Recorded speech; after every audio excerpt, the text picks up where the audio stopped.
Hi guys, welcome back. हाँ, तो देखते हैं लोगों को, मतलब स्टूडेंट्स, जितने भी स्टूडेंट्स हैं जो नाइन्थ टेंथ 11th 12th में जो भी पढ़ते हैं उनको डाउट रहता है।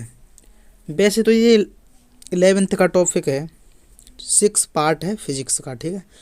तो सदिश विश्लेषण, वेक्टर एनालिसिस, तो स्टूडेंट्स यानी कि बच्चों को डाउट रहता है कि सदिश राशियाँ क्या हैं, भौतिक राशियाँ क्या हैं और अदिश क्या है, सदिश क्या है, ठीक है। तो हम उसके बारे में डिस्कस करेंगे और ध्यान रखना इतने अच्छे से डिस्कस करने वाले हैं कि पूरे यूट्यूब पर चैलेंज है। इतने अच्छे से, इतने सुंदर सुंदर राइटिंग में, इतना अच्छा जो मैंने लिखा है आपको स्वयं दिख रहा है स्क्रीन पर, इतना सुंदर पूरे यूट्यूब पर इसकी डेफिनेशन कहीं नहीं मिलेगी आपको। अगर इतनी अच्छी मिल जाए तो वादा करते हैं भाई पढ़ाना छोड़ देंगे। तो देख, आप लोगों को दिख रहा है ना कितने अच्छे में लिखा है, ये रंगीन सुंदर सुंदर, कितनी सुंदर डेफिनेशनें लिखी हैं। आप तुरंत याद कर सकते हो, हल्की हल्की छोटी छोटी डेफिनेशनें हैं, आप पढ़ सकते हो, ठीक है। और ऐसी डेफिनेशन कहीं किताबों में तो मिल ही नहीं सकती, और यूट्यूब पर जितने भी टीचर हैं वो उनके पास ऐसी नहीं है जो मैं करा रहा हूँ। आपको दिख रहा है ना कितना अच्छा है ये। हाँ, तो देखिए, तो सबसे नंबर 1 देखते हैं भौतिक राशियाँ, ठीक है। भौतिक राशियाँ क्या हैं? तो भौतिक राशियाँ आप लोग अब यहाँ पर लिख रहा है तो आप मैं संग संग पढ़ाता जाता हूँ, ठीक है।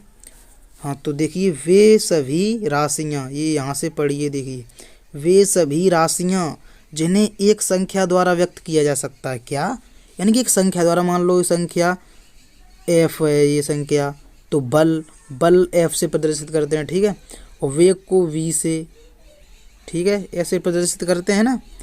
और इसी प्रकार मतलब वे सभी राशियाँ जिन्हें हम एक संख्या द्वारा व्यक्त किया जा सकता है तथा प्रत्यक्ष अथवा अप्रत्यक्ष रूप से मापा जा सकता है, भौतिक राशियाँ कहलाती हैं। तो कहने का मतलब ये है जिन्हें हम माप सकते हैं, तौल सकते हैं, वो सभी भौतिक राशियाँ हैं। लेकिन जिन्हें हम माप नहीं सकते वो भौतिक राशियाँ नहीं हैं। जैसे कि अभी मैं कहूँ कि मैं तुमसे 2 किलो प्यार करता हूँ, मैं तुमसे 3 किलो प्यार करता हूँ, मैं तुमसे 4 मीटर नफ़रत करता हूँ। तो भाई ये प्यार, मोहब्बत, ये नफ़रत जो है, ये कोई फिजिकल क्वांटिटीज़ नहीं है, ये कोई मतलब भौतिक राशियाँ नहीं है। क्यों? क्योंकि हम इन्हें माप नहीं कर सकते। माँ की ममता होती है, उसे आप लोग नहीं माप सकते, ये फिजिकल क्वांटिटीज़ नहीं है। भौतिक राशियाँ वह होती हैं जिन्हें हम डायरेक्टली या फिर इनडायरेक्टली, यानी प्रत्यक्ष अथवा अप्रत्यक्ष रूप से माप सकते हैं, मेजर कर सकते हैं जिनको, ठीक है। तो भौतिक राशियाँ वही कहलाती हैं, ठीक है। तो जैसे कि यहाँ पर लिख रही हैं, लंबाई है, द्रव्यमान है, बल है, ताप है, वेग, आवेश, विस्थापन, समय आदि, मतलब थोड़ी बहुत लिख दी है मैंने यहाँ, वैसे तो बहुत सारी होती हैं, ठीक है। आप लोग समझ सकते हो, ये सब भौतिक राशियाँ, ठीक है। अब देखिए, ये 2 प्रकार की होती हैं भौतिक राशियाँ। कौन कौन सी? नंबर 1 अदिश राशियाँ, नंबर 2 सदिश राशियाँ। तो नंबर 1 देखिए, इसको अदिश राशियाँ यानी स्केलर क्वांटिटीज, इसको स्केलर क्वांटिटीज कहते हैं, ठीक है।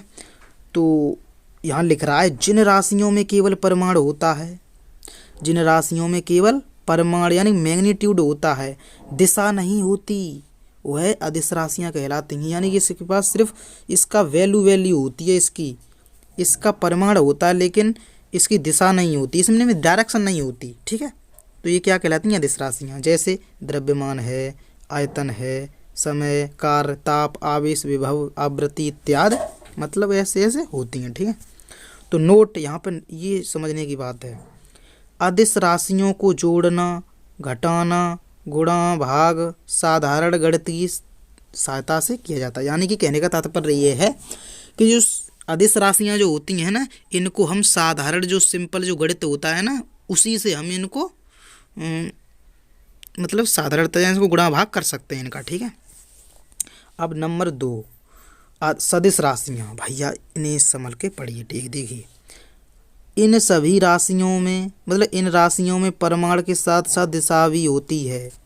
इनमें परिमाण यानी कि मैग्नीट्यूड तो होता है, सो वो तो होता ही है, लेकिन इसमें डायरेक्शन भी होती है। क्या होती है? डायरेक्शन भी होती है, ठीक है। तो क्या कौन कौन सी राशियाँ? जैसे देखिए, विस्थापन है, वेग है, त्वरण है, बल है, संवेग है, ताप प्रवणता, विद्युत बल, धारा घनत्व, चुंबकीय तीव्रता इत्यादि ये सब होती हैं। ठीक है, तो आई होप ये आप लोगों को समझ में आ जाएगा। अब देखते हैं इससे आगे। ठीक है, तो चलते हैं इससे आगे। तो देखिए, हाँ अब यहाँ से देखिए सदिश राशियों को साधारण गणितीय नियमों द्वारा जोड़ा, घटाया अथवा भाग नहीं किया जा सकता। ये समझिए भाई, ये दूसरा पेज आ चुका है, इसको ध्यान से देखिए। वही जो सदिश राशियाँ अभी पढ़ी हैं ना, उसका नोट है ये। ठीक है, नोट इसको पढ़ना है। सदिश राशियों को साधारण गणितीय नियमों द्वारा जोड़ा, घटाया अथवा भाग नहीं किया जा सकता। देखिए भैया, जो अदिश राशियाँ होती हैं उनको तो साधारण गणित द्वारा सॉल्व कर सकते हो आप लोग, जोड़ सकते हो, घटा सकते हो, भाग दे सकते हो। ठीक है, और जो सदिश राशियाँ होती हैं ना, जिनके पास डायरेक्शन होती है, उनको आप नहीं, जो साधारण गणित होता है ना उससे नहीं कर सकते सॉल्व। उनके लिए एक अलग मैथ है, उसका एक अलग गणित है। देखिए इन क्रियाओं के लिए, यहाँ से देखिए, इन क्रियाओं के लिए सदिश के संदर्भ में प्रयुक्त नियम सर्वथा भिन्न है। इन नियमों से संबंधित गणित सदिश बीजगणित कहलाता है। देखिए ये गुलाबी जो कलर में दिख रहा है ना आपको, रंगीन में, ये सदिश गणित, सदिश बीजगणित, इसका प्रयोग किया जाता है। ठीक है, और देखिए ये राशियाँ योग संबंधी त्रिभुज के नियम अथवा समांतर चतुर्भुज के नियम का पालन करती हैं। ये जो नियम है ना, दो नियम, यानी त्रिभुज का नियम और समांतर चतुर्भुज का नियम, ये दोनों नियम होते हैं, इसको हम करा देंगे। ठीक है, इनका पालन करती हैं। ठीक है, कौन सी? सदिश राशियाँ। ठीक है, ये हो गई। अब देखिए आगे, सदिश राशियों का निरूपण तथा संकेतन, मतलब इसको किससे रिप्रेजेंट करते हैं और नोटेशन क्या है, इसका संकेत क्या है। ठीक है, representation and notation of vector quantities. ठीक है, सदिश राशियों का निरूपण तथा संकेतन। देखिए सदिश राशियों को व्यक्त करने के लिए, यहाँ से देखिए, सदिश राशियों को व्यक्त करने के लिए सदिश राशियों के संकेत के ऊपर तीर का चिन्ह लगाकर प्रदर्शित किया जाता है। देखिए किसी भी राशि को हम प्रदर्शित कैसे करेंगे मालूम है?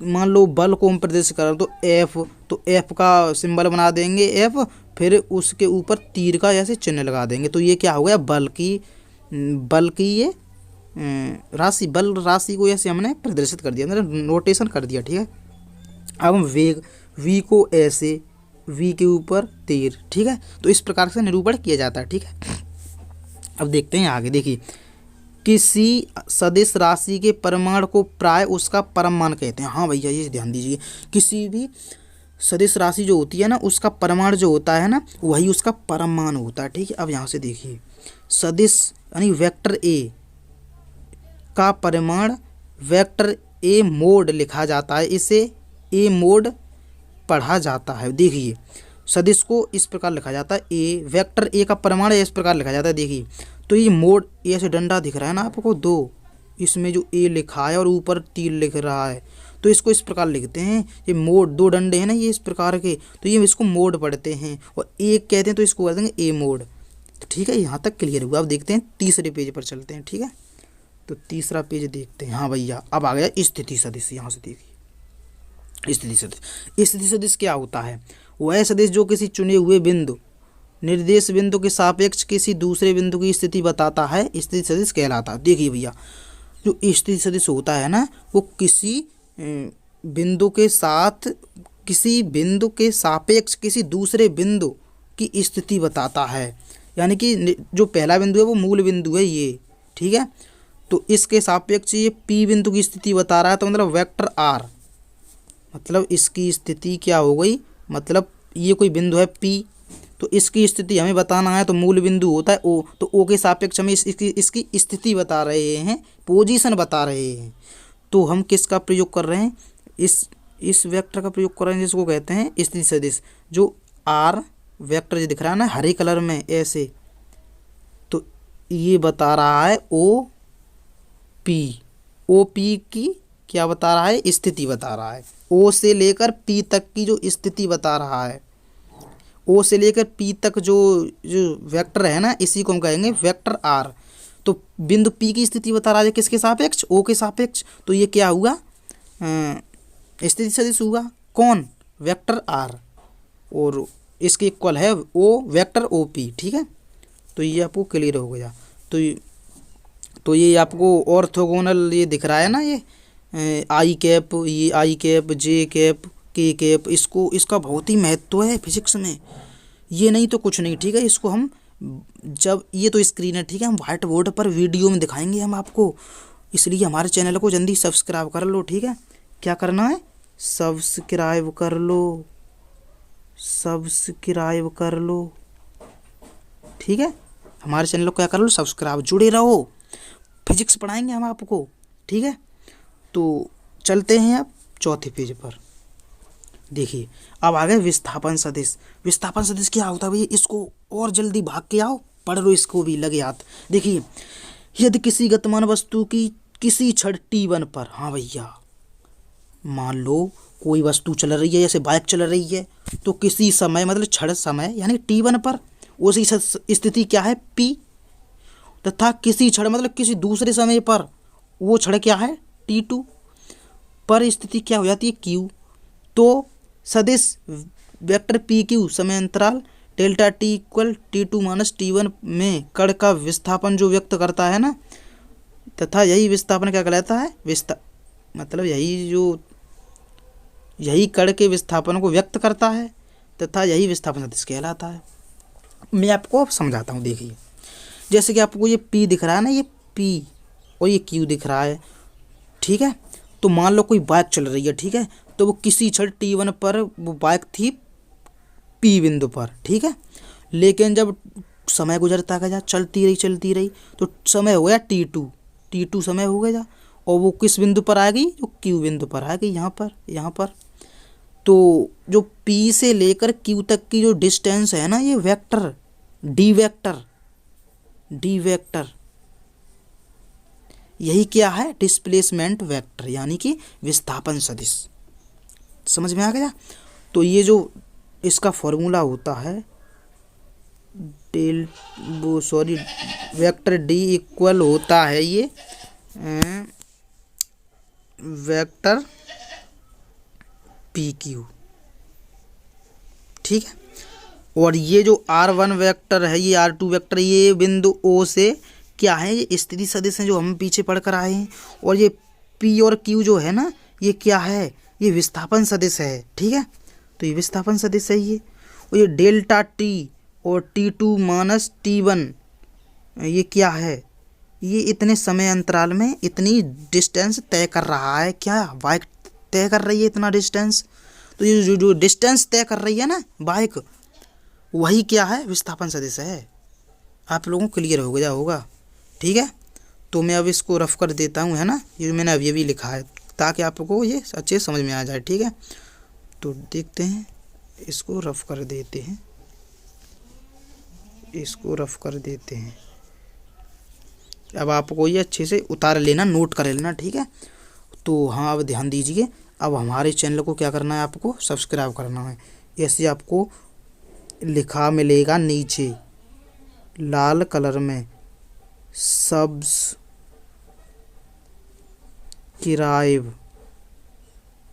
उसको क्या करना है? दबा देना है, ठीक है। तो क्या हो जाएगा? आपका हमारे यहाँ एडमिशन हो जाएगा, ठीक है। तो इसको भी आप लोग नोट कर लो, और पीछे जितने भी पेज थे इसको भी नोट कर लो, और इसको भी नोट कर लो। इसको मैं ज़रा साफ़ कर देता हूँ, ठीक है।